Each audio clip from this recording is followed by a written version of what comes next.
It's about China, as in the title of the show.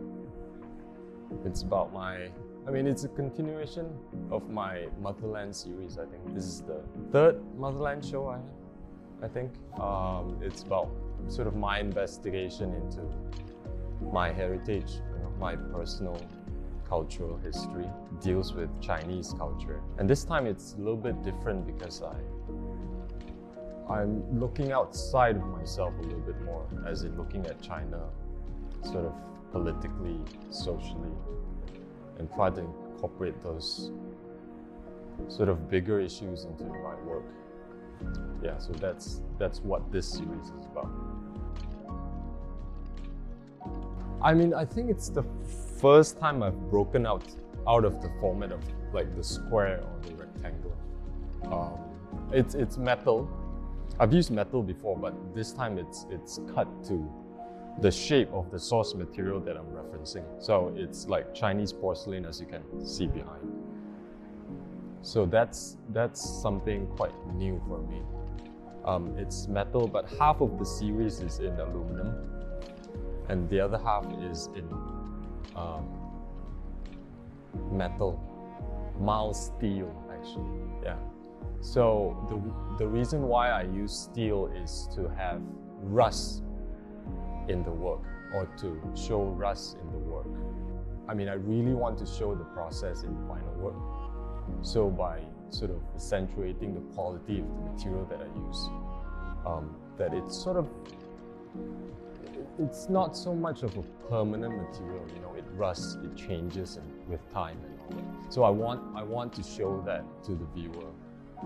So I incorporated the rust into the work. And the other half of the series is aluminum. Aluminum, as you know, they don't rust, but it's much lighter than steel. It's not like they're light, they're way heavier than canvas, but at least compared to steel, they're much lighter. So for those aluminum pieces, I sort of have two pieces of metal welded together. So half of the work is actually in the shape of the shadow of the pot. So within that shadow lies a lot of sort of the political and cultural and social issues that I'm concerned with. So I incorporate those imagery into the shadow part of the work.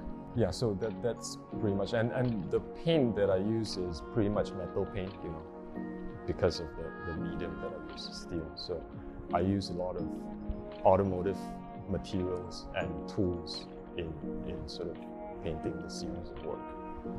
So yeah, that's basically the process and the material. Yeah, if you look at the finished work, right, the work itself is sectionalized. So you have the reference material in sections, and then in between them there are sections of either the material or the paint that I use. So I want to show the process. It's a way of sort of inserting myself into the work, like forcefully into the work, without just copying the source material, like just painting a very realistic looking Ming Dynasty pot, for example. So I wanted to inject myself in the work. And the biggest sections of the process that I put into the work is the rust section, because I wanted to break the illusion, basically break the immersion. So to show the material itself and how sort of transient that it can rust and it can change by itself without my control. And I feel a lot, I feel the same about culture. It's ever shifting, and it's really outside of any individual's control, and it changes and shifts with time. So that's one of the reasons why I wanted rust to be there.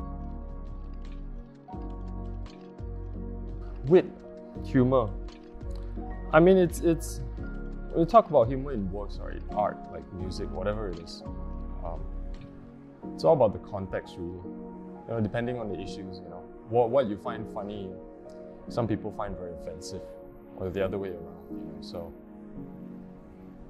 I don't know if it's important.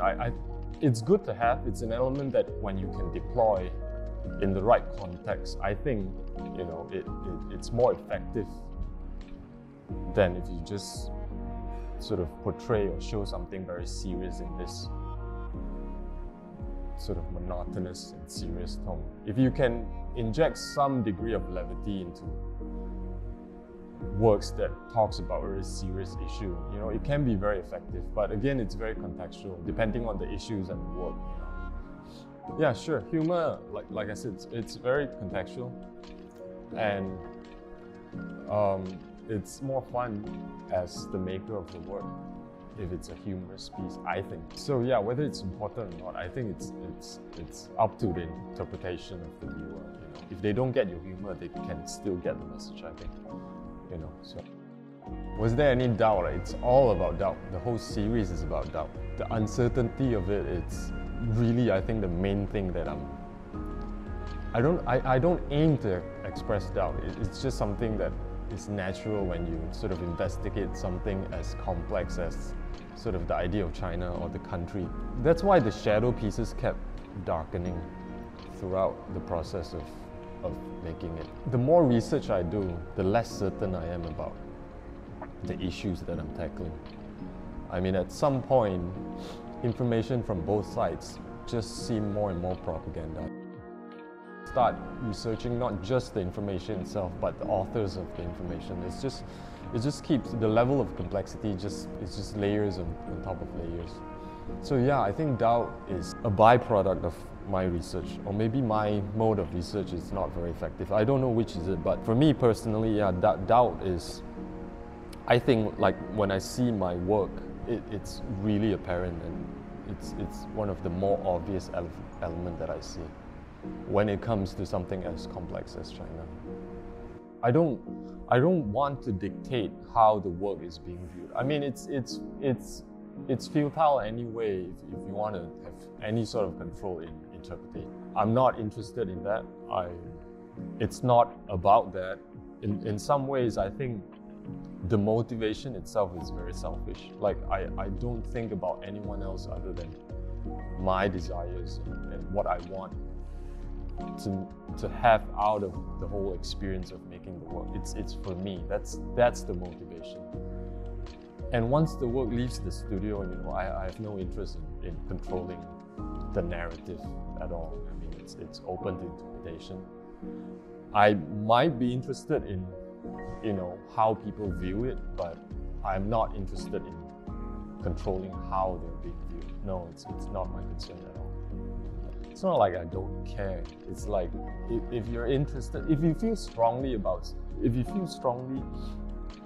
any pieces of my work, you know, I'm more than happy to have a conversation. You know, I'm interested in why, whether it's negatively or positively. You know, if you feel strongly about it, you know, we can talk about it. But like in terms of how you view it, and if you view it in a certain way, I wouldn't be interested in changing your mind either. You know, because that's the beauty of art. You know, once I finish a piece of work, it doesn't really belong to me anyway, right?